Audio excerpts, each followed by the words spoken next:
Imagine two people with the same background, intelligence, and work ethic.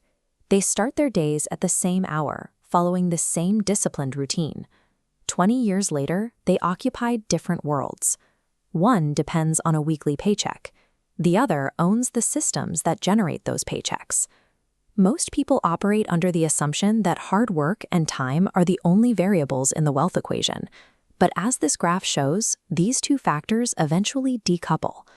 This explains why the most physically demanding, labor-intensive roles in the economy rarely lead to the highest net worth. Building wealth requires a mechanical shift in how you interact with the economy. It is less about increasing effort and more about changing the nature of your output. At some point, the system breaks. The market collapses, a medical crisis hits, or the bank account is empty. This pressure is impartial. It hits the employee and the builder with the same intensity, regardless of their previous preparation. In this moment, you hear two distinct internal voices. One is worry, focusing on immediate survival.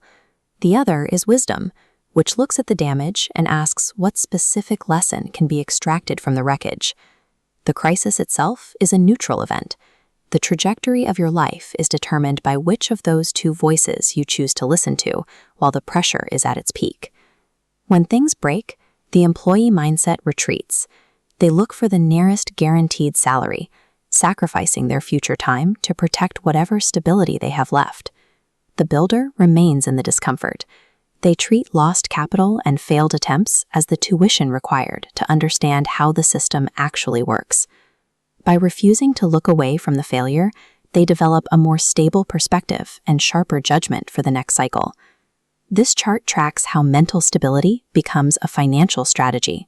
During a market panic, while others liquidate on of fear, builders acquire assets at a discount.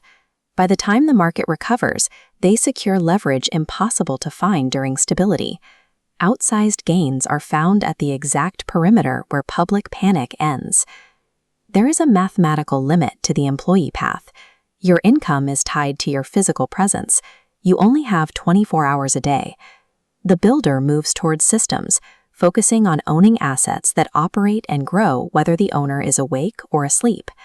Owning a percentage of a scalable system creates a multiplication effect.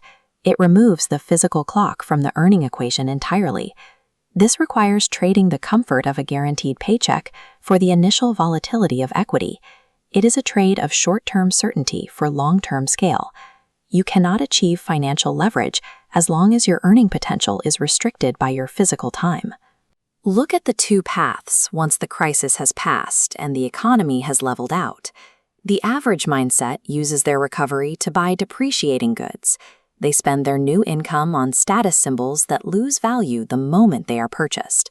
The builder uses their recovery to buy back their time. They acquire compounding assets that pay for their living expenses, creating a cycle of increasing autonomy. They use decade thinking. They make choices based on where they want to be in 10 years, rather than what feels comfortable this month. Success is measured by how much future time has been reclaimed. Every compounding asset effectively buys back a portion of the years ahead. The most valuable asset you gain from a crisis isn't found in a bank account. The act of standing up, fighting through the break, changes how you process pressure. You become someone who remains stable when the next crisis arrives. This mental stability is the foundation. It is the core asset that allows you to manage and sustain everything else you build. Stop calculating how many hours you can survive today.